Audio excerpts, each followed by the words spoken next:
ರಾಯಚೂರಿನಲ್ಲಿ ಸುರಿತಾ ಇರುವಂತಹ ಧಾರಾಕಾರ ಮಳೆಗೆ ರೈತರು ಒಂದು ಕಡೆ ಕಂಗಾಲಾಗಿ ಹೋಗಿರುವಂಥದ್ದು. ಯಾಕಂತ ಹೇಳಿದರೆ ರೈತರು ಭತ್ತವನ್ನು ಕಟಾವು ಮಾಡಿ ರಾಶಿ ಹಾಕಿ ಎಲ್ಲೊಂದು ಕಡೆ ಭತ್ತವನ್ನು ಒಣಗಿಸಿ ನಂತರವನ್ನು ಮಾರುಕಟ್ಟೆಗೆ ಸಾಗಾಣಿಕೆ ಮಾಡಬೇಕು ಅನ್ನೋಂಥ ನಿಟ್ಟಿನಲ್ಲಿ ಏನು ಕೆಲಸವನ್ನು ಮಾಡ್ತಾ ಇದ್ದಾರೆ. ಎಲ್ಲೊಂದು ಕಡೆ ಮಳೆರಾಯನ ಅಬ್ಬರಕ್ಕೆ ರಾಶಿ ಹಾಕಲಾಗಿರುವಂಥ ಭತ್ತ ಎಲ್ಲೊಂದು ಕಡೆ ನೆನೆದು ಹಾಳಾಗಿ ಹೋಗ್ತಾ ಇರುವಂಥ ಸ್ಥಿತಿ ಕಂಡು ಬರ್ತಾ ಇರುವಂಥದ್ದು ದೃಶ್ಯದಲ್ಲಿ ನಿಮ್ಗೆ ತೋರಿಸ್ತಾ ಹೋಗ್ತೀನಿ.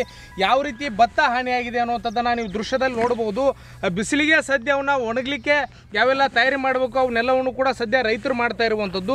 ಅಪಾರ ಪ್ರಮಾಣದಲ್ಲಿ ಏನು ಭತ್ತವನ್ನು ಬೆಳೆದಿದ್ರು ರೈತರು, ಆ ಮುಂಗಾರು ಮಳೆ ಇನ್ನೇನು ಶುರು ಆಗುತ್ತೆ ಅನ್ನುವಂಥ ಕಾರಣಕ್ಕಾಗಿ ಭತ್ತವನ್ನು ಕಟಾವು ಮಾಡಿ ರಾಶಿ ಹಾಕಿ ಎಲ್ಲೊಂದು ಕಡೆ ಮಾರುಕಟ್ಟೆಗೆ ಸಾಗಿಸುವಂಥ ನಿಟ್ಟಿನಲ್ಲಿ ಕೆಲಸದಲ್ಲಿ ತೊಡಗಿದ್ರು. ಆದರೆ ಮಳೆ ಕಳೆದ ಕೆಲ ದಿನಗಳಿಂದ ಏನು ಸುರಿತಾ ಇದೆ, ಈ ಮಳೆ ಹಿನ್ನೆಲೆಯಲ್ಲಿ ಭತ್ತ ಸಂಪೂರ್ಣವಾಗಿ ಹಾಳಾಗಿ ಹೋಗಿರುವಂಥದ್ದು. ಎಲ್ಲೊಂದು ಕಡೆ ಸಾಕಷ್ಟು ಅಂದರೆ ಲಕ್ಷಾಂತರ ರೂಪಾಯಿ ಹಣವನ್ನು ಖರ್ಚು ಮಾಡಿ ರೈತರಿನ ಭತ್ತವನ್ನು ಬೆಳೆದಿದ್ರು. ಎಲ್ಲೊಂದು ಕಡೆ ಮಳೆರಾಯನ ಅಬ್ಬರಕ್ಕೆಲ್ಲವೂ ಕೂಡ ಏನು ಹಾನಿಯಾಗಿ ಹೋಗ್ತಾ ಇರುವಂಥದ್ದು ದೃಶ್ಯದಲ್ಲಿ ನೋಡ್ತಾ ಇದ್ದೀವಿ. ಹಸಿಯಾಗಿರುವಂತಹ ಭತ್ತವನ್ನು ಒಂದು ರೀತಿಯಲ್ಲಿ ಒಣಗಲಿಕ್ಕೆ ವ್ಯವಸ್ಥೆ ಮಾಡ್ತಾ ಇರುವಂಥದ್ದು. ಸಂಪೂರ್ಣವಾಗಿ ಏನು ರಾಶಿ ಹಾಕಿ ಮೇಲೆ ಒಂದು ಹೊದಿಕೆಯನ್ನು ಹೊದಿಸಿದ್ರು, ಅದ್ರ ಒಳಗಡೆಯಿಂದ ನೀರು ಒಳಗಡೆ ಹೋಗಿ ಸಂಪೂರ್ಣವಾಗಿ ತೇವಾಂಶದಿಂದ ಕೂಡಿತ್ತು. ಇದೇ ಕಾರಣಕ್ಕಾಗಿ ಸಾಕಷ್ಟು ರೀತಿಯಲ್ಲಿ ಸಮಸ್ಯೆ ಆಗಿತ್ತು ಅಂತ ರೈತರು ಕೂಡ ಹೇಳ್ತಾ ಇರುವಂಥದ್ದು ದೃಶ್ಯದಲ್ಲಿ ನಾವು ನೋಡ್ಬೋದು.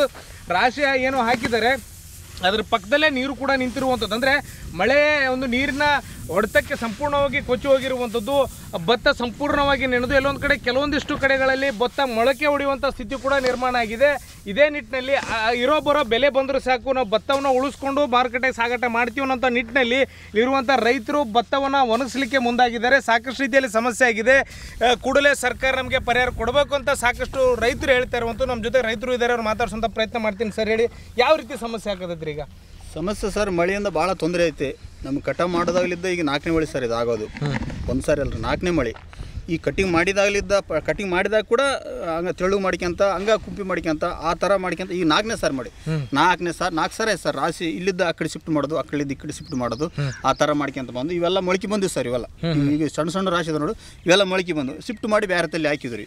ಅವನು ಇವತ್ತು ಮತ್ತೆ ಮಳೆ ಆಗಿದೆ, ಮತ್ತೆ ಶಿಫ್ಟ್ ಮಾಡ್ಬೇಕ್ರಿ, ಅವು ಬೇರೆ ಕಡೆ ಶಿಫ್ಟ್ ಮಾಡ್ಬೇಕು, ಇಲ್ಲಾಂದ್ರೆ ಮೊಳಕೆ ಬರ್ತೈತೆ.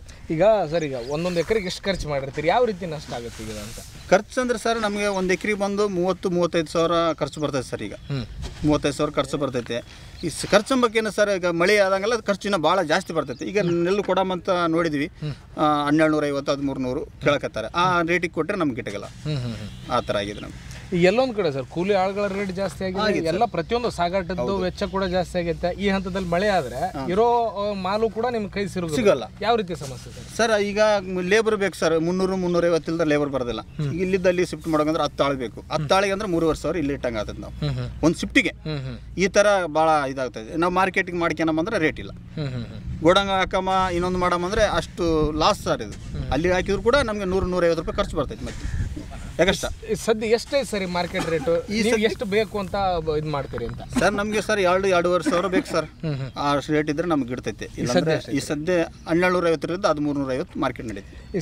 ಈ ಸರ್ಕಾರಕ್ಕೆ ಏನು ಹೇಳಲಿಕ್ಕೆ ಇಷ್ಟಪಡ್ತೀರಿ ಸರ್? ಈಗ ಸರ್ ಸರ್ಕಾರಕ್ಕೆ ಅನ್ನೋಕ್ಕೇನು ಸರ್, ನಮಗೆ ಈ ರೇಟ್ ಗಿಟ್ಟಿಗಿಲ್ಲ ಸರ್. ನಮಗೆ 2,000-2,500 ಸಾವಿರ ನಮಗೆ ಬೇಕಾಗಿದೆ ಮಾಲ್. ಆ ರೇಟ್ ಆದ್ರೆ ನಮ್ಗೆ ಇಡ್ತೈತೆ, ಇಲ್ಲಾಂದ್ರೆ ಲಾಸ್ ಸರ್, ಲಾಸೇ ನಮಗೆ.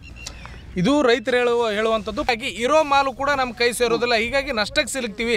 ಕೂಡಲೇ ಸರ್ಕಾರ ಸೂಕ್ತ ಬೆಲೆಯನ್ನು ನಿಗದಿಪಡಿಸಿ ನಮ್ಮ ಭತ್ತವನ್ನು ಖರೀದಿ ಮಾಡಬೇಕು ಅನ್ನೋಂಥ ನಿಟ್ಟಿನಲ್ಲಿ ಒಂದು ಆಗ್ರಹವನ್ನು ಮಾಡ್ತಾ ಇದ್ದಾರೆ. ಕ್ಯಾಮ್ರಾ ಪರ್ಸನ್ ವಾಸುದೇವ್ ಜೊತೆ ಭೀಮೇಶ್ ಪೂಜಾರ್, TV9 ರಾಯಚೂರು.